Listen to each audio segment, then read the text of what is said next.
Welcome back to Behind the Scene, the podcast where we uncover new perspectives, challenge our views, and explore the invisible threads that connect us all. I'm Mark Bauer. And I'm Branden Polk. Today, we're diving into the intricate layers of identity with our guest, Brian Recker, who has deconstructed the evangelical environment. His journey offers insights into the biases we all face around race, politics, and religion. In this episode, we'll discuss the tension between seeking, belonging, and the courage to challenge deeply ingrained beliefs, particularly for those who are confronted with changing perspectives. Join us as we discuss what's necessary for creating an environment that's conducive to uncovering our biases, as well as explore how belonging can reinforce our tribalistic tendencies. Ultimately, we want to be able to answer the question, how can we invite others to deconstruct harmful ideas while simultaneously supporting who they still are today? Because, at the heart of it, we're all wired for belonging. Let's dive in. We're talking with Brian here today, and, our podcast is about racial identity. And this season, we've expanded to include a lot of other identities that fit under behind the scene, right? Like what is behind what we see of a person and what are the generalizations that we make about someone just by looking at their outward appearance. And Brian, you've done a lot of work in deconstructing in, the evangelical, highly religious environment. And one reason, we're looking forward to talking to you today is, that deconstruction that you've done and that you help other people through is applicable, that skill is applicable in so many other arenas, right? And so there's so many biases that we carry every day, whether it's about our identities, our racial identities, or whether it's about our political or religious identities. And so really kind of interested, share your background, but, why is a race podcast today talking to a white guy who's done deconstructing in religious environments and communities. So really interested to hear your story and what prompted that, what triggered it, and what your journey's been like. Oh, man. So interesting to know kind of where to start. First of all, thanks for having me on, guys. Good to meet you guys. I love this project and what you're both doing. I guess I'll just kind of give a brief outline of my deconstruction journey. I started out, like you, Mark, kind of more in fundamentalism. You said you were homeschooled with a Becca. I was homeschooled with ACE and Bob Jones material. My parents went to Bob Jones. They met there. My dad is an independent fundamental Baptist pastor, still is, in New York City, actually. Pastors of Fundamental Baptist Church, and I was raised in that fundamentalism. Hell was a big part of that. I think, my relationship with God, we talk a lot about relationships with God in evangelicalism. I like to point out that for many of us that were raised in the kind of spaces we were raised in, our relationship with God started with hell. It began with this sort of very binary choice. Do you want to go to heaven and be with God, or do you want to be, burned forever? And so it wasn't much of a choice at all. So there was a lot of fear baked in at the beginning. When I was introduced to some more kind of mainstream evangelical thinkers, specifically people like Tim Keller. To my shame, I was a bit of a Driscoll guy for like 5 minutes in college. This is like, 2006. Okay, give me some grace. That kind of stuff was very appealing to me, who had this very fundamentalist framework, which was all about, it was very legalistic. The Bob Jones world that I grew up in, it was all about performance and what you had to do. Most sermons didn't even mention Jesus. It was just a lot of like moral stuff and how to behave within a fundamentalist framework. And so when I kind of was introduced to what you might call like these gospel-centered folks, like the Tim Kellers of the world, it was very refreshing to me at first that it wasn't just about performance, it was about grace. It kind of got me more into thinking about doctrine and theology, specifically a theology of grace. And so my first step of deconstruction in some ways was moving out of fundamentalism into mainstream evangelicalism, which felt like a huge progressive leap for me at the time, a huge progressive leap. Could never have fathomed being affirming, was certainly not deconstructing any racial issues at the time. Bob Jones notoriously is straight up racist, to be honest. And all of that was like very much, I just didn't have a grid for even understanding that or thinking about those things. So I moved into evangelicalism. When I got out of school, I went to an evangelical church, and it felt like a breath of fresh air that the pastors could wear jeans and drink a beer every once in a while. And so from the very moralistic framework I was in, that felt like freedom. And I did sort of rise up the ranks very quickly in that framework, the classic pipeline. I was a community group leader first. And I started going to seminary after college, and the pastors kind of were aware that I had this desire. It was weird. Once I grew up as a fundamental pastor's kid, and people would ask me all the time, do you want to be a pastor like your dad? And I said no, because I couldn't really have a vision for myself in that world with the suit and the tie and the King James Bible. But in the evangelical world, I was like, oh, I could wear cool clothes and get a tattoo if I want and still fit within at least sort of the orthodoxy that would get my parents' approval and still be not totally off the map, right? And that was very appealing for me, I think, on a psychological level. And so I dug in pretty deep, and like I said, rose up the ranks. I was asked if I wanted to help plant a new site at the evangelical church that I was in. And so at 25 years old, I helped plant a multi-site location of my church in Eastern North Carolina and became a pastor. It was a live preaching site, so it wasn't like a video thing. So I was kind of, doing regular pastor stuff as a 25-year-old. And when I look back, I can see one of the unfortunate things about that is that I was on a journey of opening up to more progressive ideas. I was abandoning ways that I grew up with and grabbing onto things that felt more liberating, but kind of coming into that institution and becoming a pastor and having that responsibility for upholding that particular statement of faith and being under the authority of this umbrella of this multi-site thing, having my salary tied to it and starting a young family, it made it impossible to evolve further very easily. And so even when, that was in 2012. So 4 years later, 2016 was, I think, the first moment of breaking where I start to all of a sudden feel a distance between what I was a part of and my values. When I saw Trump begin to rise, I remember the Sunday that I don't know if you remember when he first announced his candidacy, and he right out of the gate said something to the effect of Mexicans being rapists. And so I used that as a sermon illustration because I thought he was just going to be a flash in the pan, people would immediately see through this guy. I thought he was safe fodder for we're all on the same page here about this joker, right? I think I used him as some illustration of pride or something like that Sunday. And then a few weeks later, I remember realizing not only was he not going anywhere, but a lot of the people in my church were really into him. And that was very sobering.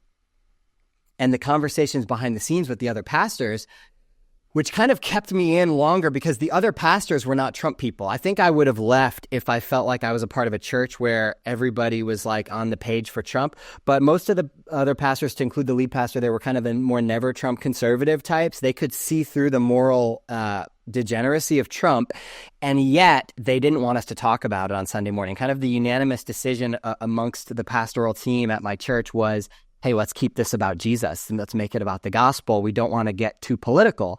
And so we didn't want to mention names. And so I felt like I immediately had to start censoring myself. And this just began to grow where over the next 4 years, it felt like the major discipleship issue facing the church in America was the capitulation to Republican politics, Christian nationalism, and we couldn't get specific about it. And so I started to feel a deepening sense of, what's the fucking point of me? What am I doing here?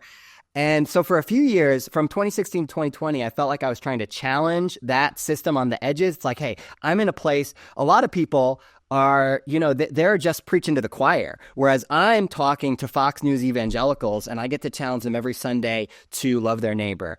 And yet, I don't think I was aware to the extent to which I was still having to censor myself because I could only go so far while staying in that position, while keeping, that authority that they gave me as an evangelical. There were only certain shibboleths that I could poke. And that became really clear in 2020. I think the pause of 2020 was what I needed to see it really clearly. Not only that, but evangelicals were on their worst behavior ever. So I saw them acting out. And I also had, I think, enough space and distance from the every Sunday having to be ready with another sermon actually to reflect on what am I doing? What am I a part of? Do I am I doing a bad thing? There's a sketch, a comedy sketch. I forget their names now, but there's basically these British comedians, they dress up, they're Nazis in the sketch. And in the sketch, they're like, have you noticed there's skulls on our uniform? And it's are we the baddies? And that's the laugh moment in the sketch. And I kind of had that moment where I'm I think I might be on the bad team in this country. And my very presence within this is continuing to, even though I'm trying to challenge it from within, my very presence as a leader in this organization is putting a stamp of approval on something that is doing more harm than good. And that became even more apparent as sort of the race conversation unfolded in 2020.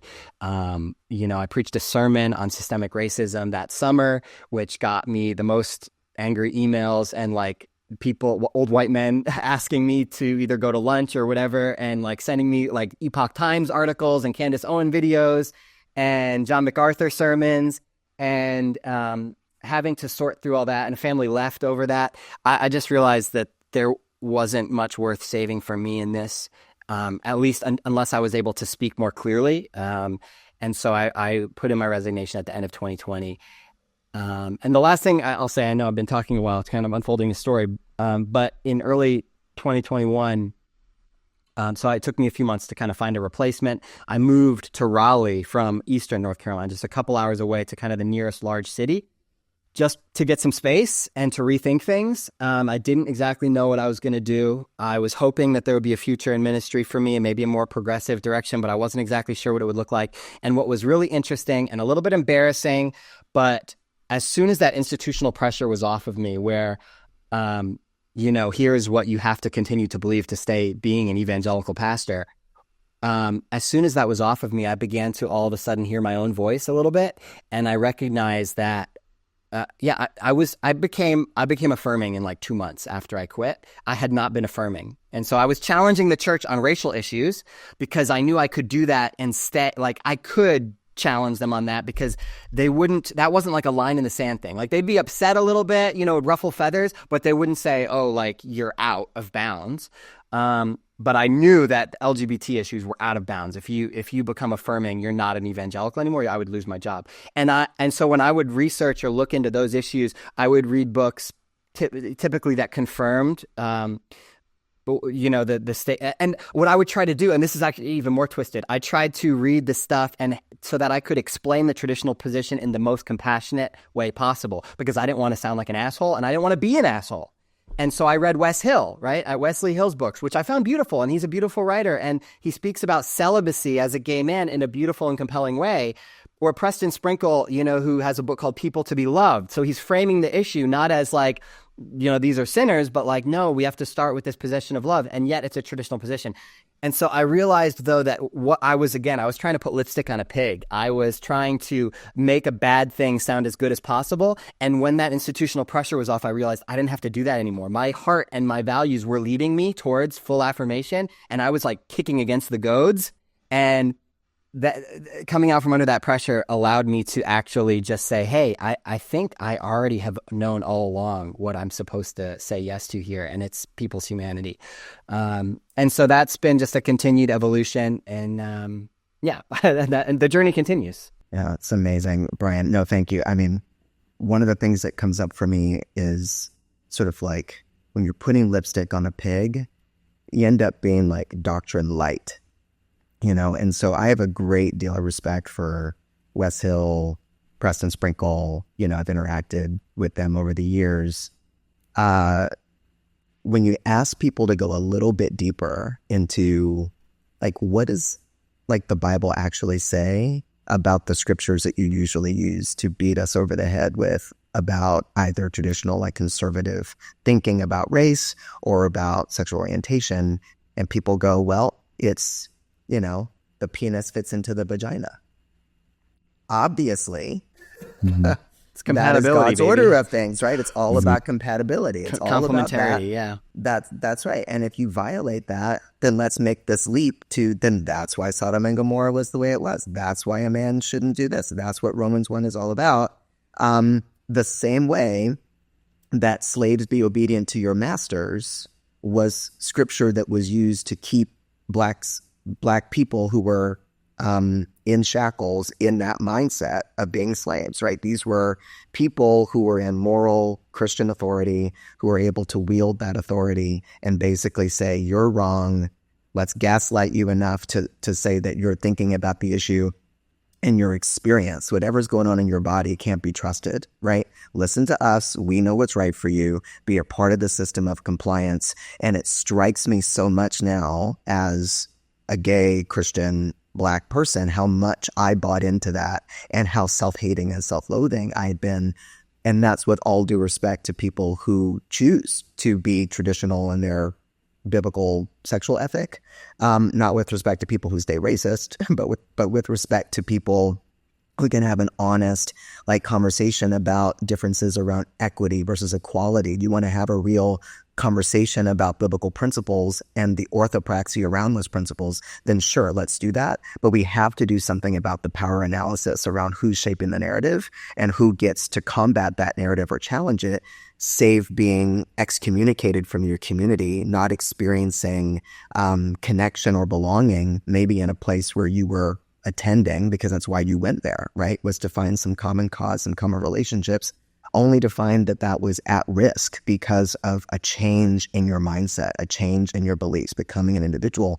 I think there's something really criminal and violating and malpractice about biblical leadership, right? Or Christian leadership in the world right now. The same way that there are things about Trump or whoever your political leader is also has malpractice in their secular leadership, right? So these things are not disconnected for me. Brian, something you said really resonated with me because I didn't realize, I didn't make this connection in the same way you did, that the Gospel Coalition kind of also was a link for me.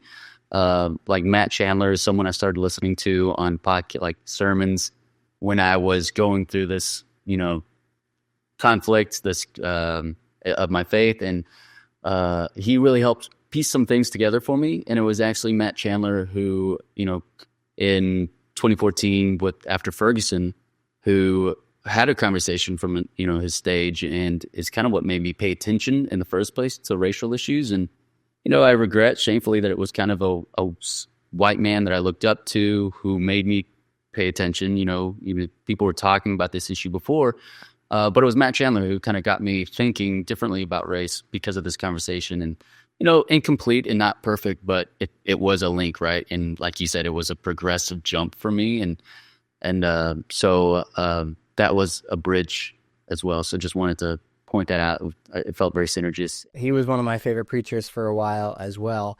And, I think it's a good example of the way that, I think he's still doing what I was doing for a while, where he is challenging a lot of evangelicalism on some of its tendencies, but he knows that he would, and again, this is me, I don't know his heart, okay? But I do know he has a fucking huge church.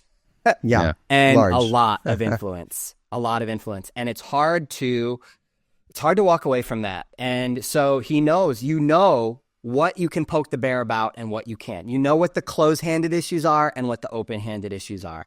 And so, yeah, he can challenge them on the and then you even trick yourself. So I don't know that he's sitting over there actually affirming, but lying to himself about that, because he's like, well, even though in my heart I'm affirming, I know that I can't be because I'll get fired. You don't even have to go. I censored myself from even thinking that thought while I was inside of it, But I do know that I don't think I'm smarter than Matt Chandler, and I don't think I'm actually more intuitively compassionate than Matt Chandler. I probably was just able to get out from under that institutional pressure in a way that let me listen to myself in a way that he hasn't been able to. That's my speculation. Because here's what I'll say, and this is just triggered on something that you said, Branden. The same hermeneutical trajectory that gets you to anti-slavery and also women in ministry will get you to affirmation of LGBT folks. And we're going to get there. Christianity is going that direction. The widening of God mercy. What is that? Richard Hayes, I think, is the scholar. That's right. I just got it. Mercy. I just got it, man. And I'm excited. I haven't cracked it open yet, but I just got it. But your point is well noted. It's already shifted. And I feel bad for a lot of my friends who, got married, had kids, some of them who are really happy in their relationships, right? So people do this really well. It were great choices. They made faithful choices, right? In honoring God. I think God gives a lot of grace to, and couldn't be wow, me. To see, it couldn't be, a mixed orientation marriage. Yeah. We were within evangelicalism. That's the best you can do, is encourage people to get into mixed orientation, literally telling women to marry gay guys. Like what? What? It seems crazy once you're a step out of it. And when you're in it, it's like, this is faithful. And it's like, actually, are you maybe ruining people's lives? Yeah. And if you look at the statistics of the people who went into those relationships and then ended up getting out of them, right? So like folks like Changed Movement and some of these other folks, right, who want to give like the one or two examples of like someone who like showed up and said, guess what, y'all, I'm not gay anymore. I don't have the desires anymore. You're like it's like, let's put these one or two examples, but the real deep dive is that most people end up, or most gay people who end up denying that, still end up coming out, leaving their marriages. Families end up going through really difficult times. If not, suicidality is a huge thing, right? Not to mention the other like mental health challenges that get you there, right? So they're just a lot. So let's just take that in the context of like sort of the Christian orientation. Culture in and of itself is hard enough. And if the church is supposed to be this respite, some like place that they say is a hospital, quote unquote, the Mark Driscolls of the world were never going to be the doctors or the physicians or the healers that you needed. And yet they were the ones that we put into that place to set the standard of what it meant to be a man, what it means to be a leader, what it means to drive in a positive way in society. And then he beat us up and abused us. Oh, and then we release a podcast about the guy, which I was like, okay, great. Maybe we'll expose him, at some level. And then it enraged the base. The people want him still. And I go like, I am so frustrated because I go, he's doing the same thing over and over again. It just shows you that it's worse because now he's doubled down. He's like, oh, like they've already said everything about me, so now I can actually be the worst version of myself, and that's going to attract some people. And it is. He's I don't know how big his church is there, but he seems just popular as ever in the sense that he's got his people that are going to follow him no matter what comes out about him. And his book's coming out. I don't even want to promote it, but his book's coming out, and it's all about how to vote like a Christian.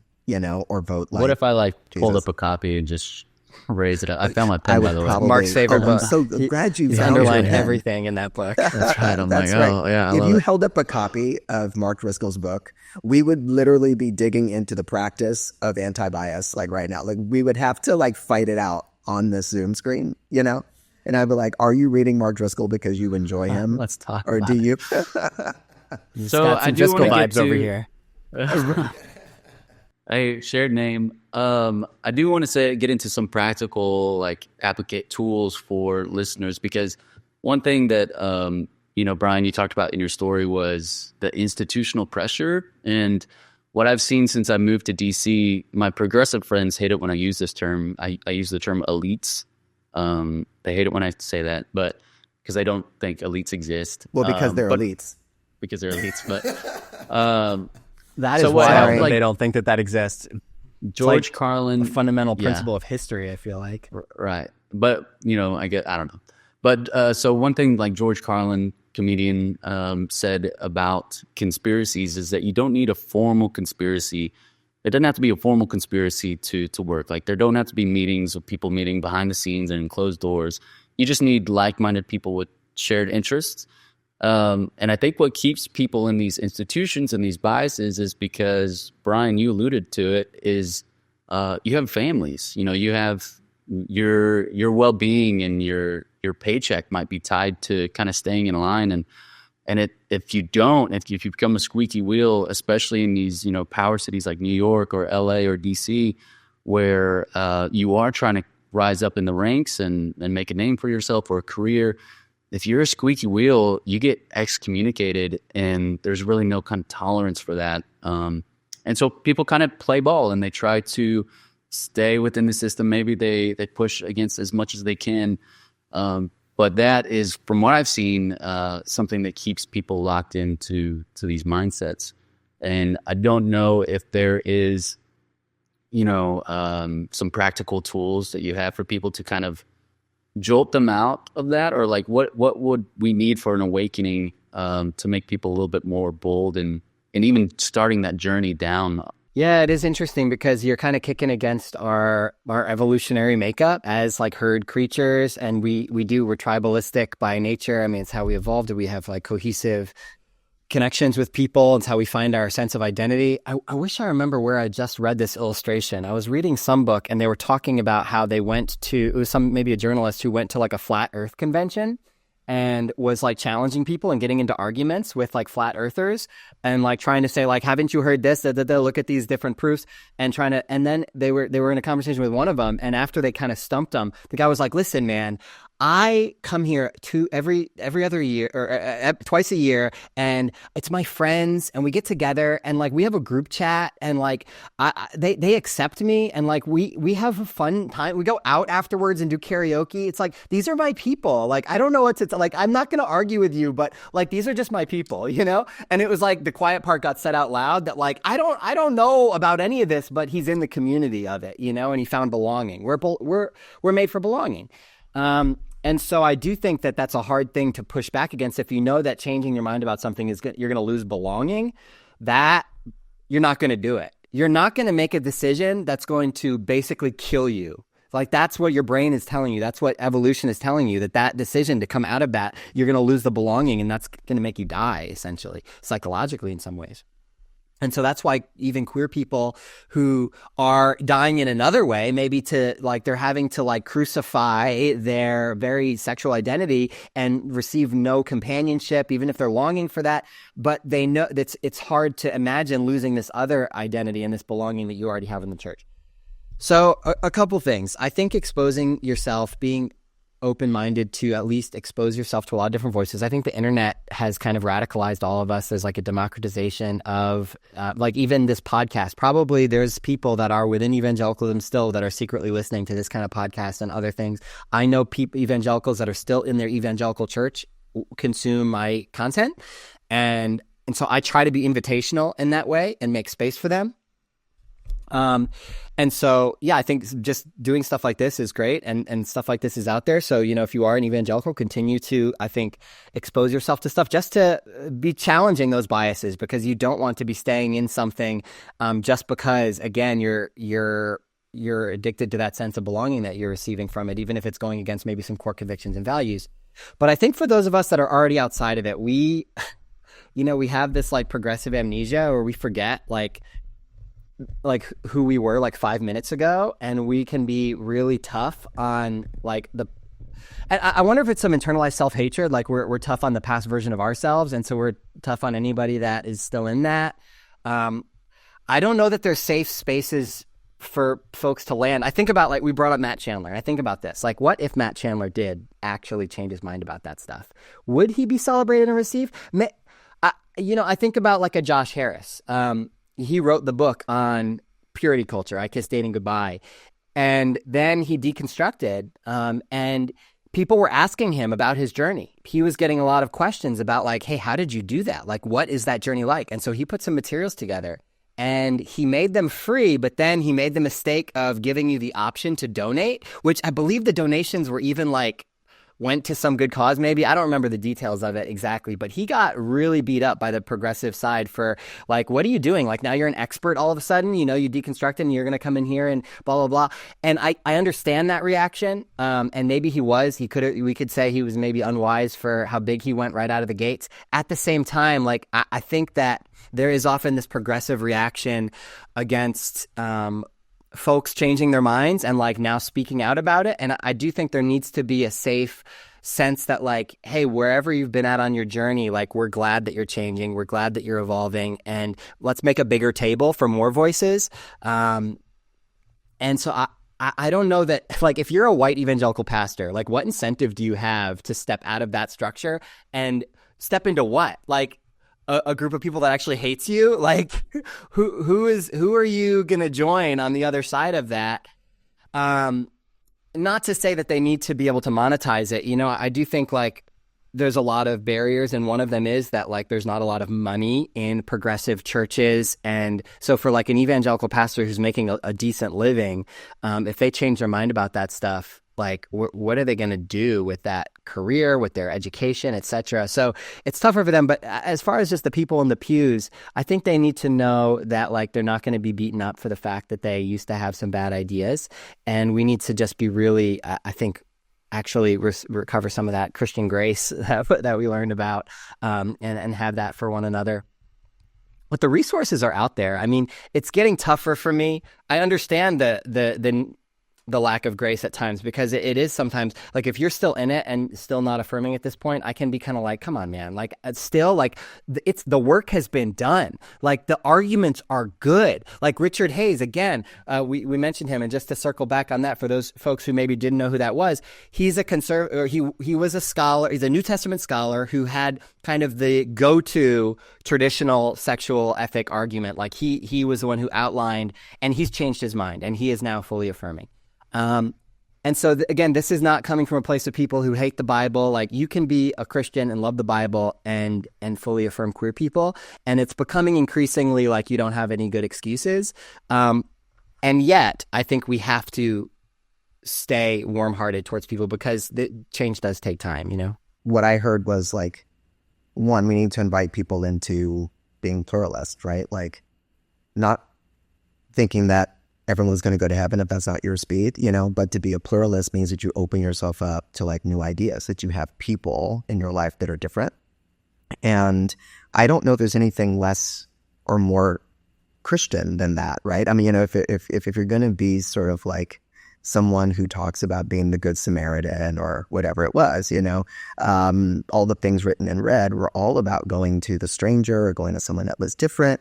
And I just see this insularity, you know, that happens out of protection, out of fear, out of anxiety, that if you get too close to that line, Brian, to your point, that it would be so easy to change your mind, right, about these things because it's already done. The work is already done.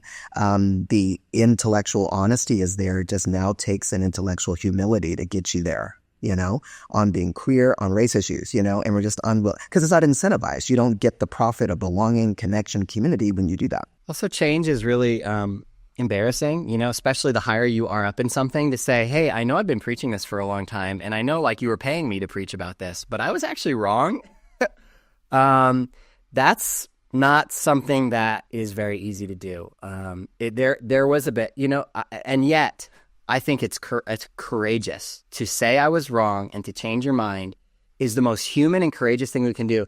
And so we have created a system in evangelicalism too, where we expect so much of these leaders. We expect them to be perfect. We make them celebrities. And that really does make it hard for them to change and to be human.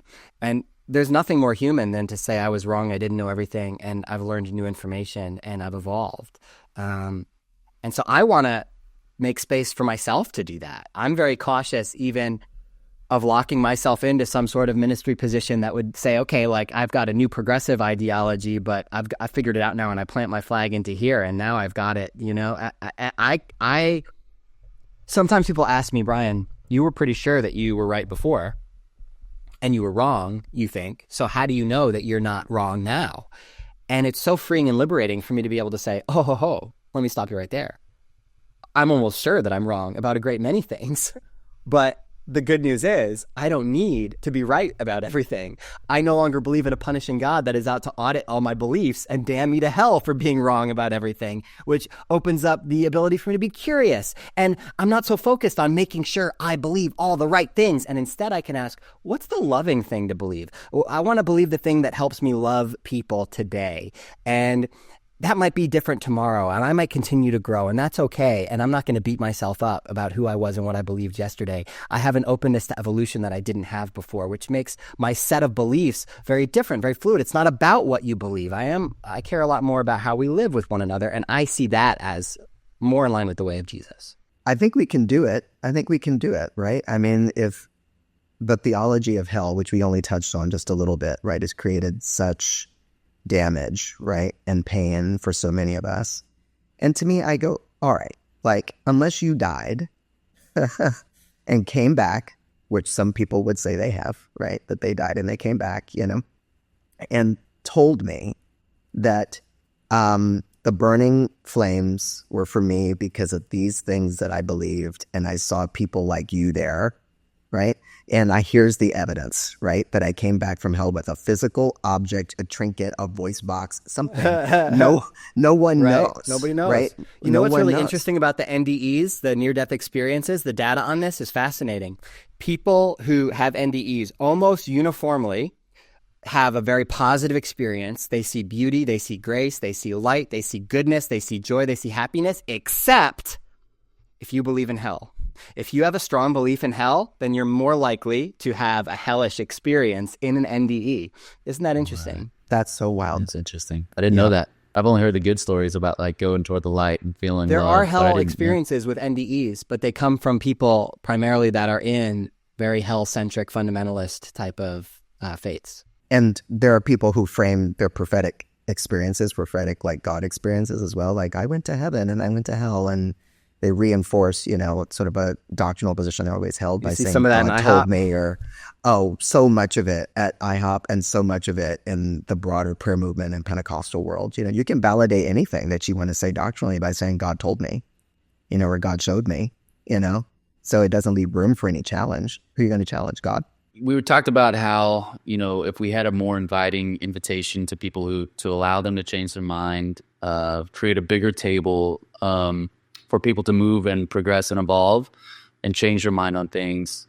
You know, you talked about in the church where that's a thing, but it's also in politics, right? Like Mitt Romney was called a flip-flopper when he was campaigning for president.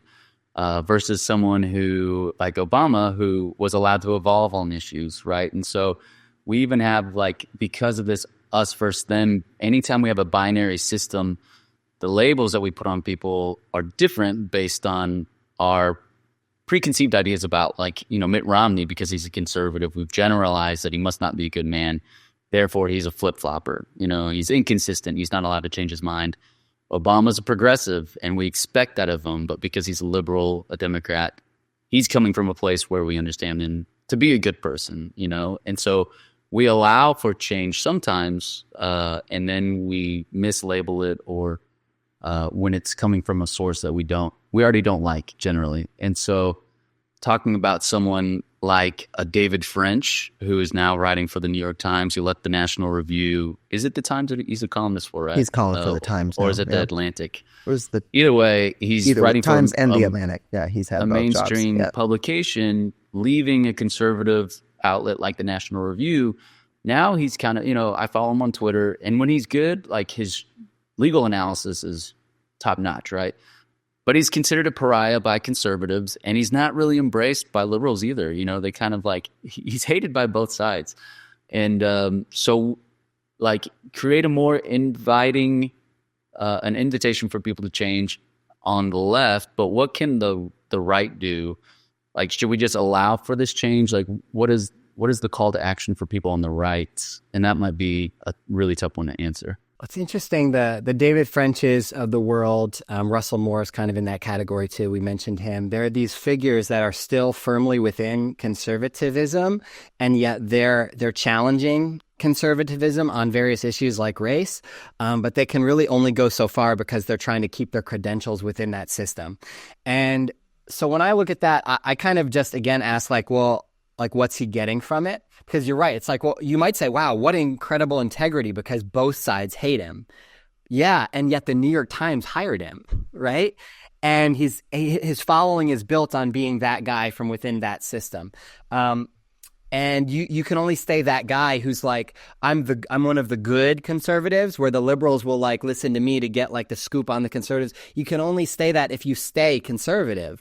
If he ultimately said, you know what, let's be honest, I am progressive and I want to keep changing and I want to actually get out of this box entirely, then he wouldn't be that interesting in that way. He would no longer have that authority from, you know, speaking within it. And so I think a lot of Tim Keller was there as well. And what's frustrating to me about those figures is I think they can keep people staying in those boxes alongside them. I was a more progressive evangelical from 2016 to 2020. I would have been kind of on the left wing of evangelicalism, and I was listening to people like David French and Russell Moore and Tim Keller, who made me feel good about staying evangelical because there's some adults in the room. And now in retrospect, I'm like, no, Why? I don't have to be in this room. This is a bad room. Like, let me get the fuck out of this room. Get in the room with the people with the good ideas that are allowed to evolve and think and dream, and they're not confined by this. So I don't know what conservative is. There, you know, I think there is like the fact that Russell Moore is seen as like this liberal evil. They call him a Marxist. Like literally. the Southern Baptists call Russell Moore and David French Marxists, which is insane, because I don't know if you've read much of Russell Moore, but he believes that Branden, he believes you're going to hell. Right. And exactly. He's like a Reagan guy. Like he's very much a conservative. He just thinks that, Trump, like, it's a moral thing. They take like some of these moral stands, but they're not, they know that they have to stay within those bounds. And so it almost is kind of enlightening how deeply like broken the far right is, that they would even see some of those figures as like Marxists and liberals when they actually have relatively conservative ideas. And this becomes even more clear if you zoom out and look at like other countries' politics. Like even our Democratic Party is pretty centrist, even center right compared to on a global scale. Like our Kamala Harris, who is supposedly a Marxist, if you believe the T-shirt that I saw a guy wearing at Walmart the other day. She doesn't even endorse universal health care, like Medicare for all. Like that's not even on the Democrat Party platform. And that is a progressive policy that the rest of the developed world already has. And even the conservatives aren't trying to get rid of. So like our whole metric is like so far to the right. And so I don't know what to say about that. Honestly, I don't know how to fix conservatism. It does feel like it's so bad. The conspiracy theories are really bad too. They are, and it really grates me that, and this might be where I am. We talk about excavating our own biases. Like I still consider myself a capital C conservative, not a Republican by any means, but just the way in which we govern, I think should be decentralized, and I think that that's like still a conservative value. Is that our government principles and powers should be local. And that's primarily what I hold to. More and more, I have kind of more liberal and progressive ideas that appeal to me, but I think they should be executed and practiced on a local level, democratically. That said, I still, I came out of conservatism and have family who are still very much in that. I have friends who are still like in government here in D.C. who are still working for Republicans. And so this is, I think, something that I'm still kind of grappling with is, on my own, is how much should I still kind of cling to? And because I am that guy, I've kind of stopped tweeting. Like I used to kind of be that guy who was the squeaky wheel and was just like, couldn't get any traction or love from either side. And so I'm like, okay, I think I'm just want to start a garden. Like I just want a garden. Start a garden, have it not be cacti. Yeah. There's not a lot of room for voices like that. I just know for me, I try not to be super binary in my thinking about anything. And of course I can slip into it. I think all of us, it's easy to see the world in shades of black and white. And of course that's just not how things work. And so when I approach anything, like I'm not a conservative, I am a socialist politically. That being said, if I'm talking to a guy like you, Mark, who has slightly more conservative political beliefs, I'm not going to try to write you off as though you're a bad person. Like I want to lean in and try to be curious and engage that part where I'm like, oh, let me learn about like the way you see the world. And even if we ultimately disagree, I don't want to just assume that you're like a villain. I think that is, and we do tend to approach things that way.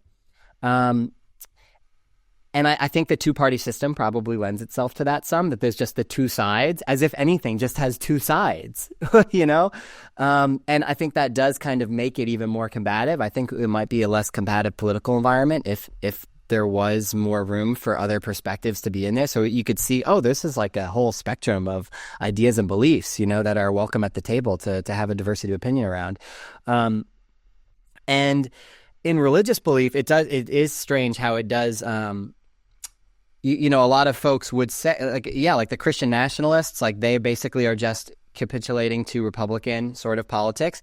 And then on the progressive side of things, when I do occasionally critique like the Democrat Party platform or Kamala Harris or something like that, my DMs explode with people saying, vote blue no matter who. Like if you could, you can't open the door for Trump to win. So you can't, now we have to just get on board. Now's the time to get on board, And so it doesn't leave a lot of room for honest dialogue. That's right. And for being clear that the options that we have politically are because of our abdication of responsibility, I think, as the individual voter, or I think not only these elite actors, who are paying for certain candidates, to get into office. Like, we power the people. I kind of believe in that still, although I have been watching Scandal for the first time. I've heard great things, and I've never watched it. I just finished it last night. It's like 7 seasons. Each season is like 20 episodes. Oh, that's so much. See, that's overwhelming for me. It's so much. So it's taken me like 3 months. But the juxtaposition of how much scandal goes on behind the scenes, and it's all about these like seats of power. It's like your worst nightmare, right? Like, literally, I think this is what most Americans, or some Americans, feel. Maybe it's not even most Americans. It is really like a few Americans who would identify or self-identify, say, as Christian nationalists, right? Or people who are on the extreme left, like extreme left of ideas, thinking that, some sort of violence, political violence is okay, to enacting some candidate for whatever reason, is they're thinking that something is happening in that oval, right? Where there's a secret spy machine, that our tax dollars are going towards it, and they're trying to like kill us all anyway, because they just want their own money and want to reserve their own power, right?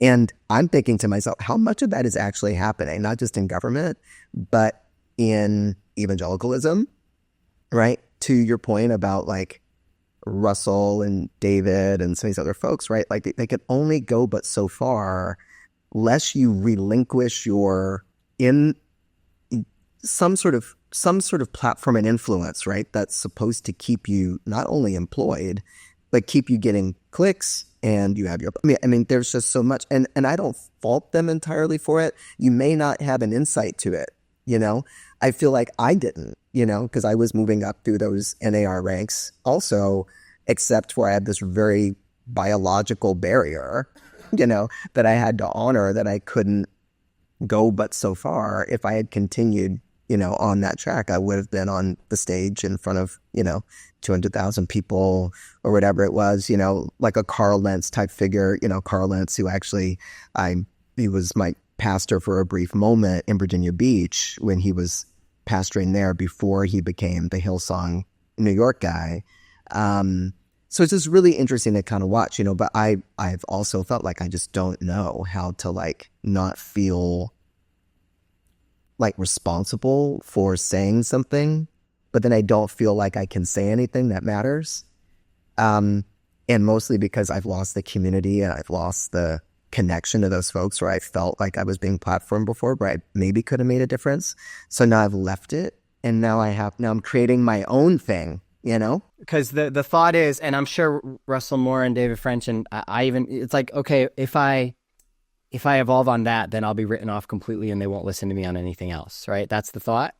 And again, like to Mark's point before, like a lot of these conspiracies are unsaid. Like, I don't know that they're thinking that thought out loud. Like, I can't evolve in this meaningful way because then I'll lose that influence. But it's so real. I mean, so I'm writing a book on hell, and I allude to, I have a short chapter in there about institutional pressure, because even though primarily that's not what the book is about, I did want to talk about the way that the systemic institutional pressure of evangelicalism keeps that hell doctrine firmly in place. And we saw like such a perfect example of this when Rob Bell wrote his book, Love Wins, about a decade ago. And you probably are familiar with the famous John Piper tweet, "Farewell, Rob Bell," right? So those 3 words, John Piper was saying, hey guys, this is a closed-handed issue. Don't you dare question hell, or you're going to lose everything. And yeah, Rob's books were yanked out of Christian bookstores. He ultimately stepped down from pastoring Mars Hill and gave up on evangelicalism altogether. He's like, I'm going to be an Oprah guy now. Like, forget this. Like, and so as a result, when he continued to, that was prior, I believe the hell book came out prior to him being affirming. But when he did ultimately do that, he had already been written off by evangelicals. Like, oh, well, we don't need, he's a liberal. So yeah, of course he's going to do that. We don't have to listen to what he's saying. All of it's coming from this place of, yeah, we don't listen to you, And so yeah, there is truth to that. That will happen.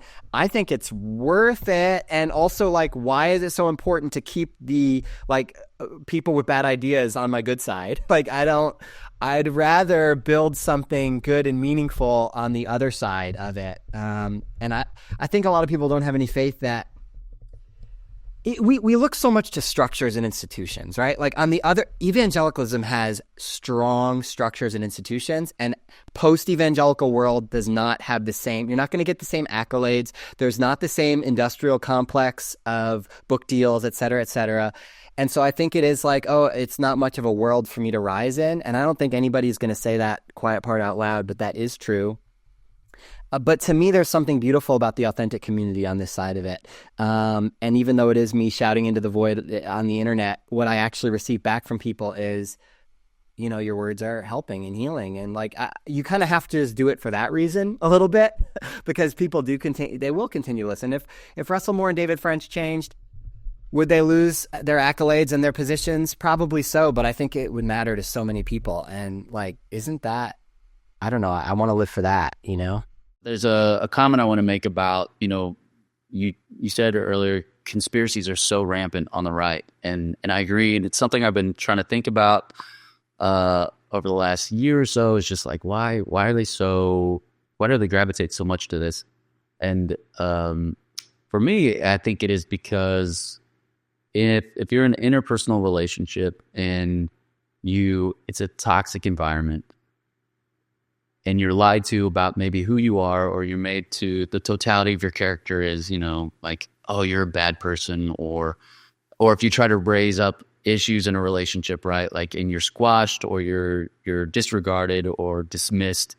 If you're in a kind of interpersonal relationship like that, you will tend to get a little crazy or suspicious, or you know, you're going to start to look for ideas about like, why am I being dismissed or inconsidered? And you don't start with that suspicion, but when you're not accepted, or, you know, when your concerns are not validated or affirmed, even if they're misplaced, if you don't have a partner, if you're in a relationship, for example, who is willing to have a conversation, then that starts to create a little bit of a crazy making, suspicious person who's like, well, you know, are you running around on me? Or, and I know this because I came from that place, right? And I was engaged at one point and in a long-term relationship, but there was that propelled me to get into counseling and therapy, where I started to unpack these things and learn these interpersonal skills.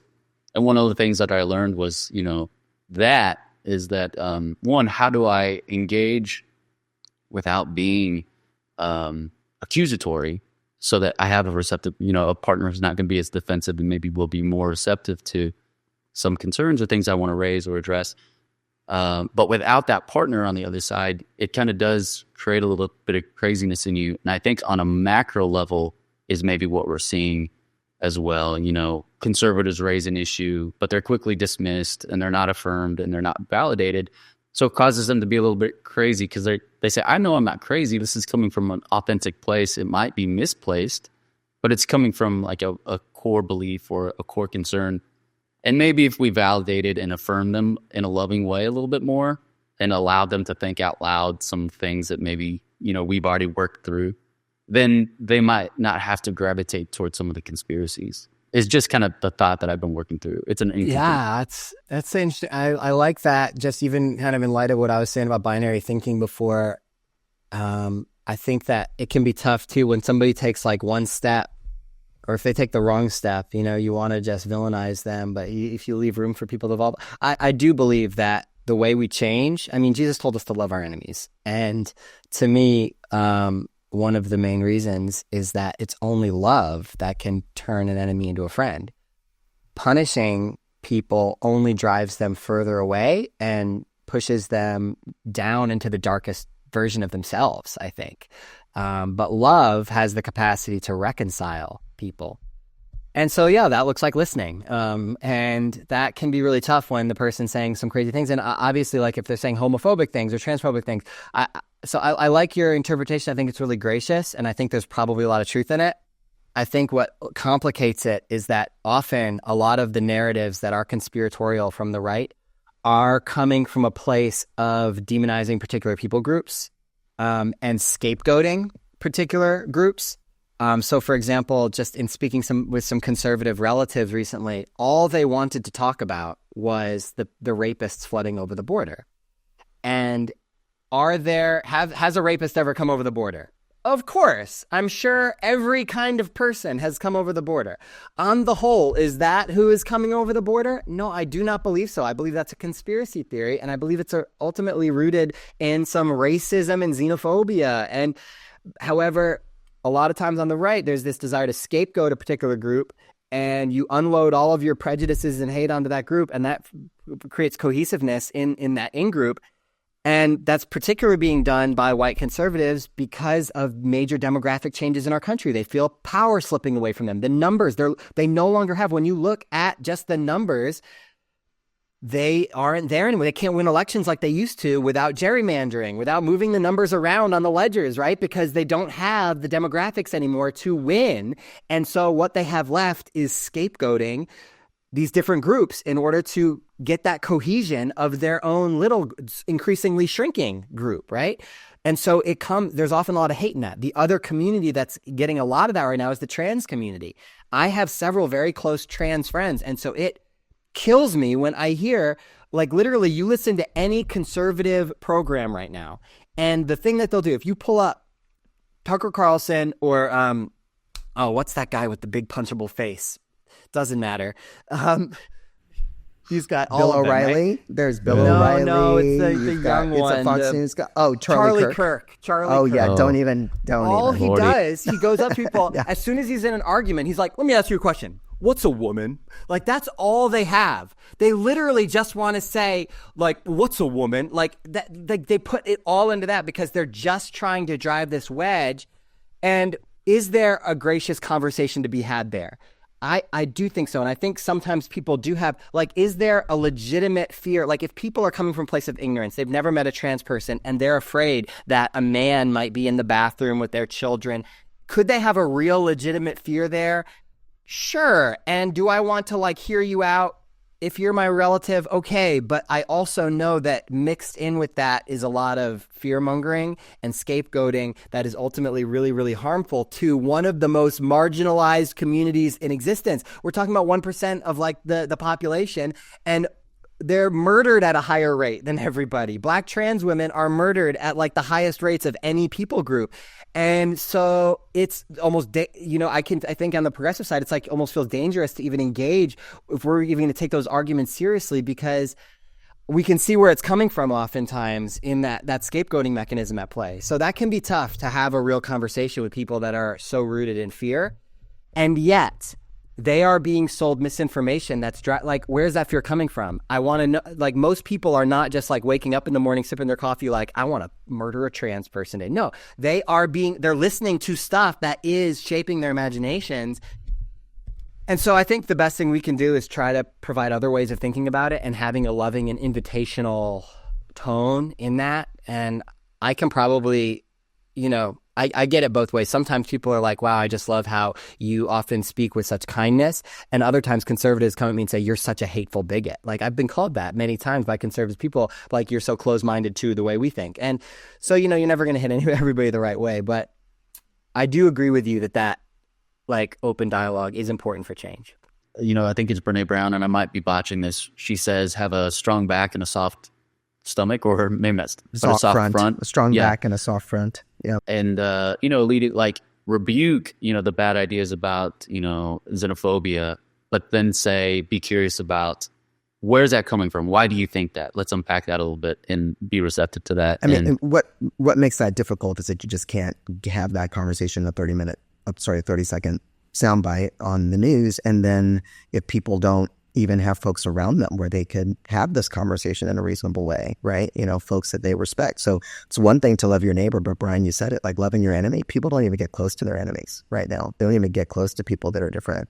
And I call it like sort of the reverse of an Elijah and a Mount Carmel like experience, right? Where Elijah brought everyone to Mount Carmel, the false prophets, quote unquote, and then he was the real prophet, right? But he said, everybody do your thing, slit your wrist, shave your head, whatever it is. I'm going to make fun of you. You're going to make fun of me. And we're all on this mountain together. And the God that answers by fire, he is God, whatever.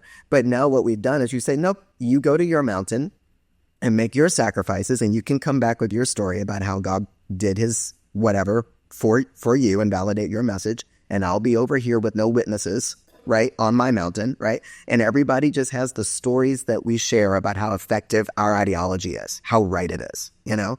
And so we have to mix this bag up. And so I'm such a strong pluralist in this regard. I'm a free speech nut. Like, I think that you don't censor, you don't ban ever, because better speech is the best thing to combat negative speech. I think it's the same thing about doctrine. You don't want to self-censor, or rather, you don't want to censor doctrine, which is really what's happening, right? You're like, if you believe this, let's move people outside. They're heretical, they're toxic, right? So anything different, any differentiating like opinion about being affirming, about racial identity, about equity, all of those things, right, get pushed out of the conservative evangelical sphere, and I think out of progressive evangelical spheres as well, because we're so like complacent in our politics. But better doctrine or better praxis, better doctrinal practice has to be some of the answer. But in order to even get there, we have to create a permission structure for other leaders to emerge and share their ideas, not just in 30-second sound bites. They need to write more books like Brian Recker is. They need to write more things, to be a counterpoint to to what the Preston Sprinkles are doing and other folks, So until we get that, then we're going to be shit up a creek. People are afraid of free speech and democracy. I think I wish progressive talked more about strengthening our democracy rather than controlling the policies to try to force conservative people to be more on board with progressive ideas.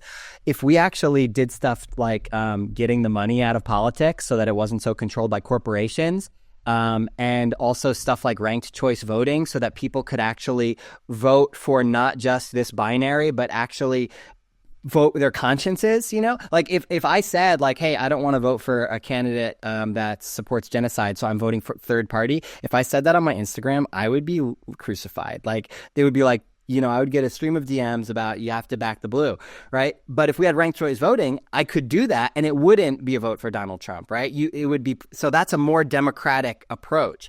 I think because I actually think that on the whole, the American people are wanting to move in the right direction. And so trusting democracy is something that's scary. I think even for progressives, they don't want to trust the democracy. They think that people are bad and people are going to make bad decisions. So we need to maybe coddle them and control what they do. But I actually think that strengthening our democratic, then that's kind of in line with what you're talking about, free speech. I think that would get us ultimately to safer places, because I think people are ready for better choices. And that democracy isn't about policy, it's about human flourishing, right? It's really what it's supposed to be about. And the data is telling us, right? 28% of Americans know what a Christian nationalist is. They've never heard the term, they don't really know, right? 73% of Americans, though, are open to religious pluralism, right? And contributing to their society, right? That's what people know, And what we have going on is an illusion that thinks that the voices that are the loudest on the extremes are the ones that represent most of us. We have to, otherwise we let those people have their day, basically, some sort of a structure, some sort of an off-ramp and narrative, and then give people a way to give back so you see that their contribution actually matters. This conversation has to count towards mattering to something in our society today, right? It's not going into, God, I hope it's not going into the void, right? I have to continue to try and trust myself. Brian, the fact that you're here lets hopefully you're confident knowing that your conversations, your content doesn't go into the void because people like us are watching and we have the opportunity to speak with you today. And I know we're at time because there's so much I want to talk about still. Mark is already squinting at the top of his head thinking about all the other questions that he would like to ask. We've been doing this a while together. But in lieu of continuing, maybe, a question, couple of rapid fire things, what does give you hope in the context of what you see and what you feel and what you hear? It's kind of a cheesy question, but maybe get it in a word. In a word, what gives you hope, and then elucidate. People are listening, and the fact that evangelicals are listening to my stuff gives me hope. I think that you can't stop the information being out there. I mean, it's kind of the bright side of the internet. There's a real dark side, but I know that I changed. And if I changed, knowing where I started, I think anybody can change. So that gives me hope.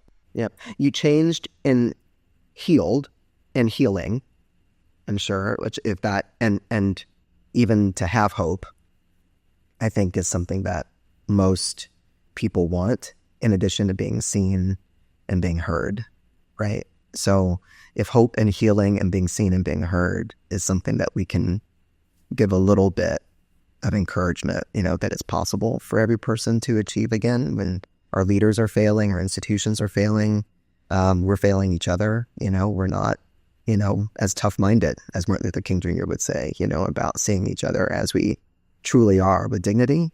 If we can return to that somehow, I have a great deal of hope in our ability to do that. At least that we're incentivized. When it's the worst, I just don't want things to get too much worse. But sometimes we don't change until we're incentivized to, right? Knowledge is one thing, having insight is another, and it's only with insight that we transform. So, Brian, I'm so glad you brought up ranked choice voting. So hot on it right now. Democracy reform gets me hot and bothered. I think that is, if there's an underlying foundational thing that's contributing to a binary system that's creating binary thinking and kind of has us in a vice, I think it's the one thing since kind of 2020 that I've started exploring and saying, we can't change our thinking if we're stuck in a system that causes us to think in binary ways. And so ranked choice voting is one of the things that it's not the silver bullet, but it is. It might be a way to practice pluralism in a different way than what we've been comfortable with. Yeah, it would be a step that we haven't taken. There are so many for all the talk of democracy, us being in democracy, we have so many anti-democratic systems really at play. Yeah. So that's really true. Make it happen, DC guy. Come on. That's what I got. That's right. But there's a reason neither party's talking about it. That's right. We need people in DC. We need people in Raleigh. You guys are more than welcome to come visit New York. This is like a progressive wonderland, for the most part, So, the folks are generally, we're in our in-group here, in New York on this island. Though there are conservatives. I can take you to the Fox News building if you want to go. They have really great concerts out there, So well, I think it's great that you guys are even having this conversation. It sounds like you have, maybe even slightly different politics than each other. And, it's tough to have those kind of conversations and friendships with that. And so, good job, guys. That's great. Way to model it. Well, thank you. I appreciate that. We'll involve more people in the conversation. And thank you, Brian. Thanks for sharing your story. And thanks for just being a model, for how to hold difference and have a conversation that's emotionally intelligent and intellectual and thoughtful and respectful with all the people. So we model here. That's what we do. Yeah. Though not physically model. I mean, maybe. Oh, you could, Branden. Oh my God, Brian. Absolutely. Don't strut it. Look at camera. You can see my blush. It's coming. It's coming through. Yeah. Awesome. Well, thank you so much. We appreciate you. Love you so much. And so good to meet you guys, keep us up to date man. on when your book comes out, because we will let our audience know about it. I'm sure I won't shut up about it. So just keep following along. Right. It's a whole year away. Unfortunately, it's next October it comes out. So my gosh. Man. Well, this is going to be a hot topic, is the theology of hell. Hell yay, hell nay. Did you do that? Did you do that on purpose? A hot topic? I did. Oh, nice. A hot topic, and then hell yay, hell nay was also an intentional. I really do, and we could do, if you ever want to do a whole conversation about that. I mean, we could wait because it doesn't come out for a year, but I could talk about hell. Yeah, I think that is just fundamentally shaped the way so many of us have thought about God and spirituality, and uprooting that to me has been like, and this is really what my book is about, and not just, I don't think you can just take out hell. Like, it really is like pulling a thread, and you're like, oh, you keep pulling, and you're like, oh shit, that's the whole goddamn sweater. Right. That's what hell is for many Christians. And so it is a rethinking of, does the story even make sense without punishment? Can you have salvation without a punishing God? And so that's what my book is about. And salvation in one direction without a punishing God. It's a really good question. And I started to unpack this with a friend a few years ago, who would also be now called flaming progressive because he went to Yale Divinity School, and then, oh, you went to Divinity School and now you're a progressive. Of course, now you don't believe in hell. But really very intelligent, narrative and challenge on the theology of hell. I was worried about it. So I was like, but I feel much better about my life now because I've challenged it. So, yeah. Anyways, okay. All right, y'all. Enjoy the conversation. Appreciate you. Nice to meet you guys.